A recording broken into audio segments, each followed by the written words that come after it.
Today we're reading from Dear Mr. Henshaw by Beverly Cleary. We're going to read pages 89 to the bottom of page 98. February 15th. Dear Mr. Henshaw, I haven't written to you for a long time because I know you are busy, but I need help with the story I am trying to write for the Young Writers Yearbook. I got started, but I don't know how to finish it. My story's about a man 10 feet tall who drives a big truck, the kind my dad drives. The man is made of wax, and every time he crosses the desert, he melts a little. He makes so many trips and melts so much he finally can't handle the gears, or reach the brakes. That is as far as I can get. What should I do now? The boys in my class who are writing about monsters just bring in a new monster on the last page to finish off the villains with a laser. That kind of ending doesn't seem right to me. I don't know why. Please help. Just a postcard will do. Hopefully, Lee Bots. P.S. Until I started trying to write a story, I wrote in my diary almost every day. February 28th. Dear Mr. Henshaw, thank you for answering my letter. I was surprised that you had trouble writing stories when you were my age. I think you are right. Maybe I am not ready to write a story. I understand what you mean. A character in a story should solve a problem or change in some way. I can see that a wax man who melts until he's a puddle wouldn't be there to solve anything, and melting isn't the sort of change you mean. I suppose somebody could turn up on the last page and make candles out of him. That would change him all right, but that's not the ending I want. I asked Miss Martinez if I had to write a story for young writers, and she said I could write a poem or a description. Your grateful friend, Lee. P.S. I bought a copy of Ways to Amuse a Dog at a garage sale. I hope you don't mind. From the Diary of Lee Bots, Volume 2. Thursday, March 1st. I'm getting behind in this diary for several reasons, including working on my story and writing to Mr. Henshaw. Really, not just pretend.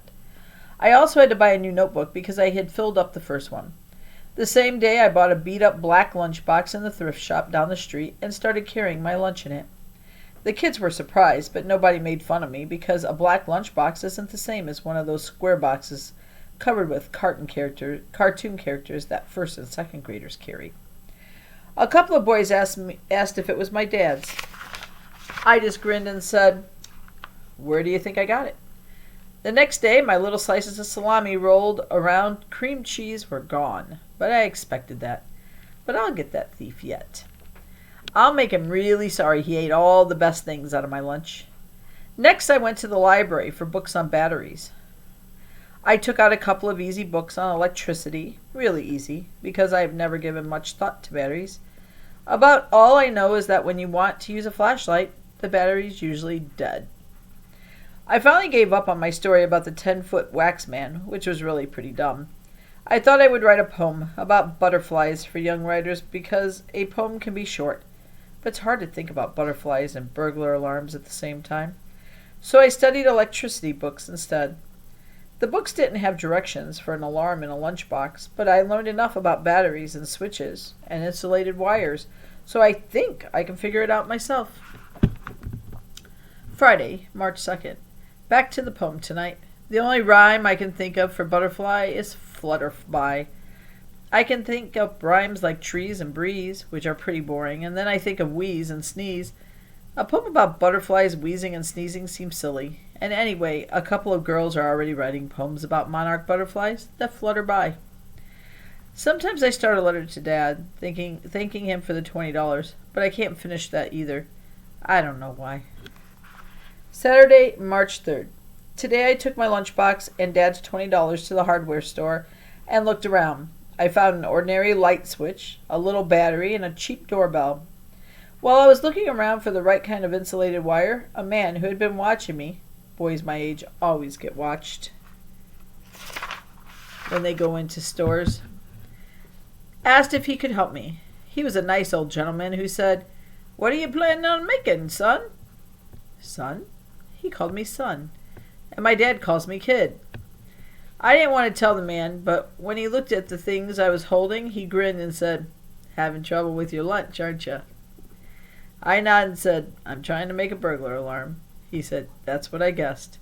I've had workmen in here with the same problem. It turned out that I needed a 6-volt lantern battery instead of the battery I had picked out.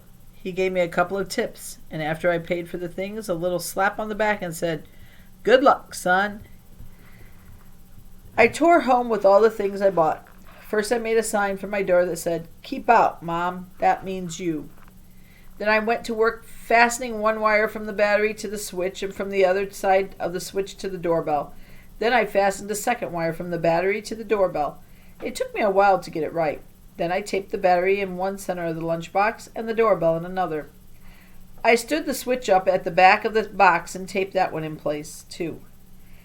Here I ran into a problem. I thought I could take the wire clamp meant to hold the thermos bottle inside the lunchbox lid and hook it under the switch if I reached in carefully as I closed the box.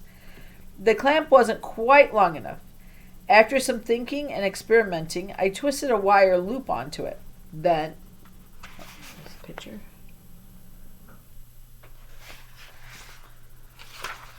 I closed the box just enough so I could get my hand inside and pushed the wire loop over the button on the switch before I took my hand out and closed the box. Then I opened the box. My burglar alarm worked.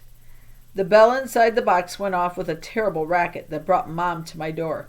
"Lee, what on earth is going on in there?" she shouted above the alarm. I let her in and gave her a demonstration of my burglar alarm. She laughed and said it was a great invention. One thing was bothering me. Would my sandwich muffle the bell? Mom must have been wondering the same thing because she suggested taping a piece of cardboard into the lid that would make a shelf for my sandwich. I did, and that worked too. I can't wait until Monday. And that's where we're going to end today.